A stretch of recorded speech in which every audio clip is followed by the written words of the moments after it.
Hi, I'm Andrea Grimes reporting from Austin, Texas for RH Reality Check. On September 1st, 2014, a new state law will go into effect requiring that all abortion procedures be performed inside facilities that meet the standards of ambulatory surgical centers. That means dozens of clinics across Texas will close and the state will be left with just 8 legal abortion providers.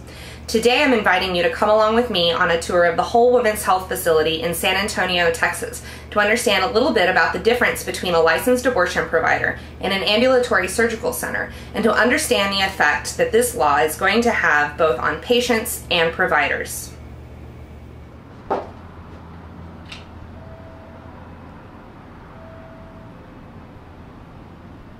Hi, go ahead and come in. Hi there, thank you.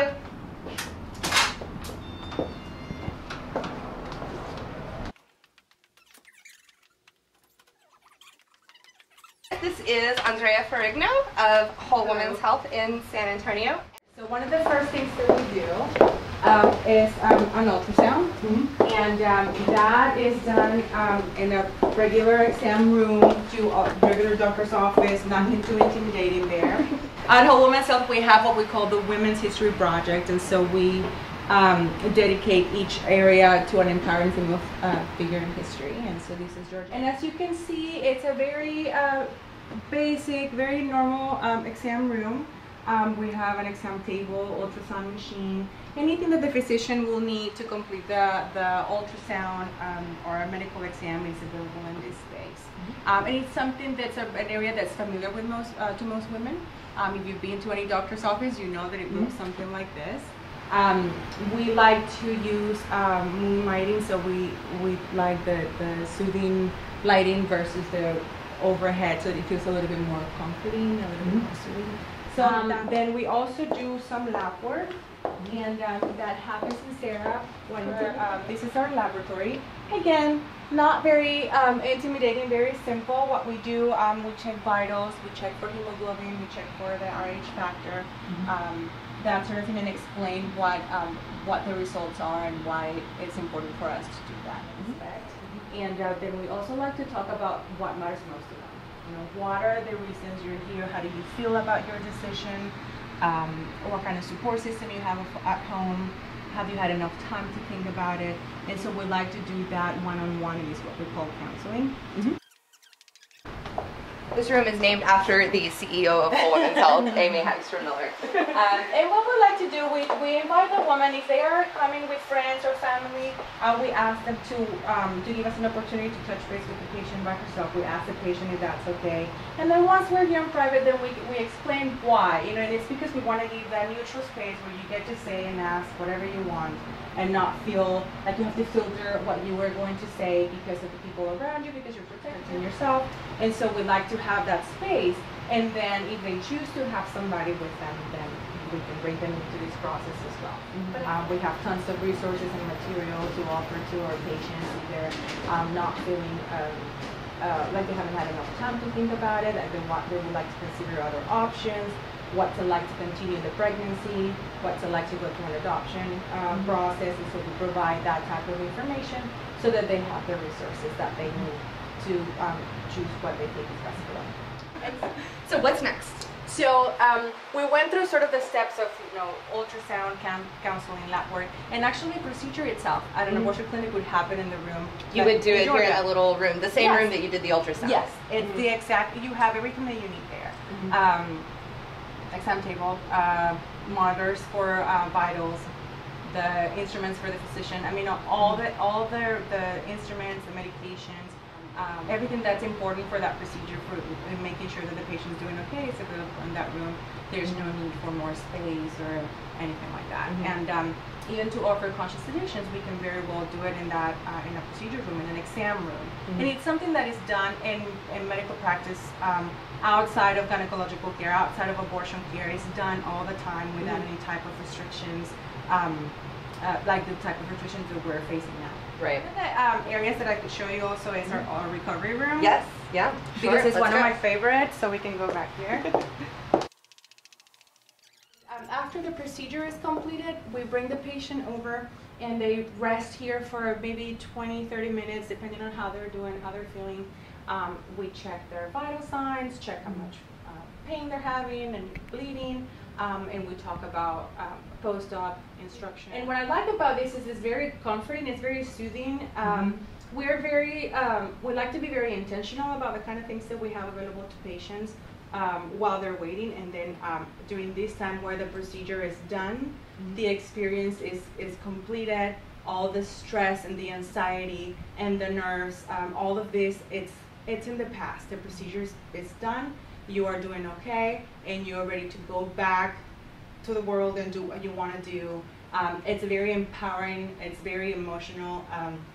It's a very great point during the visit. It's easier for us to welcome their loved ones into this space because you have more space. Everybody's dressed, everybody's fully dressed, and they're sitting up, and so you can, sit down and have a conversation. It's a little bit more challenging, or a lot more challenging to do in a surgical center. We'll see that later, but it is very much like a living room. And a lot of times everybody's having a great time and don't want to go. Cool. All right. Well, let's go over to the surgical center and let's look at the differences.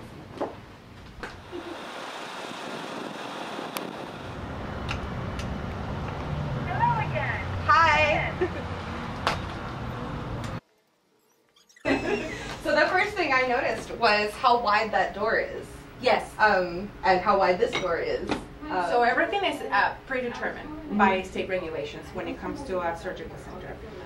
The width of the doorway, the hallways, and we'll go through some of that as we walk through the process. But one of the things that's a little bit different from the clinic is that at a surgical center you have to sign advance directives in DNRs. And so, oh wow, yeah, it's a little shocking yeah. for patients. And so, for the same procedure, just because it's happening in a different building. Yes. You have to sign a DNR or an advance directive Yes. to get an abortion here. Yes. Okay. Yeah. And so it's like there's a lot of questions that come from that. Why? What's going to happen? Is there something going to be different? Is the procedure riskier now than it was before? Or if you have somebody that has had this procedure before, they'll question it, say, is there something different? What's changed? And nothing's changed. It's just a requirement of that we have to comply with. Then next thing that happens is that we're going to our preoperative area. So remember next door we were talking about what we do in a counseling room when we went into the Amy room, and we were talking about the procedure and that sort of thing. Well, that's what happens in this area too. Again, the setting is very different from our counseling room with the the mellow lighting and the intentional art on the walls and that sort of thing. Yeah. Here everything is predetermined, and you have to have a certain space available for patients. It feels much less private in here. It is. Even we have these curtains that are meant to provide privacy, but it's difficult when you're talking to somebody. Even though the next person can't necessarily see you because of the curtains, you can still sometimes hear what's going on, and so that it's something that we're very careful with when we're talking to patients here. That at the clinic, the patient's fully dressed. And so when we prepare them for the procedure, we say you can get them dressed from the waist down. They can keep their top and everything. We provide them with a gown and they can cover up. Here we have to ask them to get completely undressed, and they have to wear a gown, and we get them into a stretcher with surgical shoe covers, and they can put these over their socks. And then they have the gown and they come out. So that right there feels very different. Right. For the same procedure. Right. And so the procedure is the same, the medication is the same, the physician probably the same, and it's just the steps that. And again, I think you said the right word, and it just builds up more anxiety. The physical space and the things you have to do. Yeah. So from here we can actually go into the surgical hall.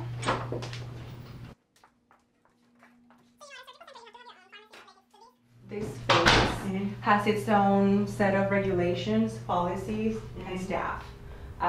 So you have yet another entity within the entity at a surgery center. And so we don't have to get fully gowned up, but if we were seeing patients, we would have to. And so what that would mean is that we have to wear scrubs, we would have to cover our hair with a surgical hat, we would have to cover our shoes with surgical shoe covers. masks, scrub up, and then in order to cross to the operating rooms. Patients don't walk back here; they get wheeled in. So they In wheelchairs. or the stretcher. Or on a stretcher. Yes. Okay. They don't get to walk into the exam room like you would in a clinic. So this is OR1. Very medical, definitely intimidating. When you look at each item on its own, it kind of gives you that, it helps when you explain to the patient, it helps them understand the differences. But then it also puts things into perspective about the need for an ASC. Exam table versus the exam table that was surgical table versus the exam table that we saw in the clinic. Feels very different. Not necessarily something that anyone's been exposed to by going to a doctor before. But then, for example, blood pressure machine, very different from the clinic, and it does the same thing. It measures your blood pressure, your pulse, your oxygen level. It does the same thing. It's just different, and also the patient experiences differently because of all the alarms and whistles and things, and paper printing, and all these things are different. But they're doing the exact same thing from the little machine we have in our clinic. Perception, right? And what it does to the patient's experience and her ability to be calm and relaxed during this procedure. So from here, they'll have their procedure, and then they'll be wheeled into recovery. Yes, we pull the stretcher in here, we put the stretcher right next to the table, and we move the patient over. So PACU stands for Post Anesthesia Care Unit. Okay. And basically it's our recovery room at an ASC. Because even if a patient didn't have anesthesia, they would have to come back here and recover for the next 20-30 minutes to make sure that they're doing okay after the procedure. So, you have the biomedical equipment per area. We are able to track the exact same vitals in our clinic, making it feel a little bit less intimidating. It's also very difficult to have family members and friends here because of confidentiality is harder. You're limited in the space available, and also the patients are completely undressed. Right. So that right there makes a huge difference. And so in terms of safety, well, the procedure itself is not changing, the medication is not changing, the post-op instructions are not changing. What's changing is the environment in which the care is provided. And the same things that we have to, that we have here at the ASC, we have at the clinic, is just smaller.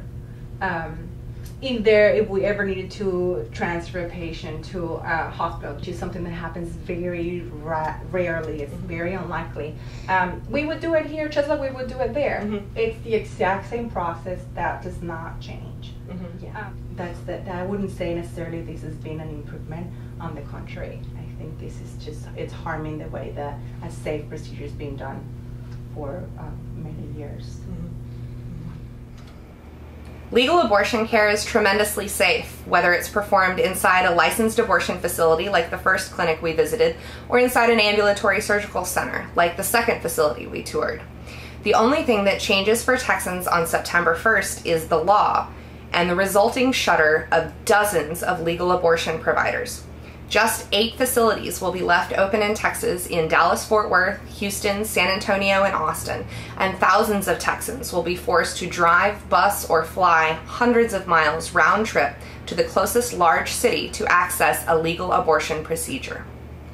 Thanks very much for joining me on the tour. I'm Andrea Grimes signing off for RH Reality Check. Thanks for watching.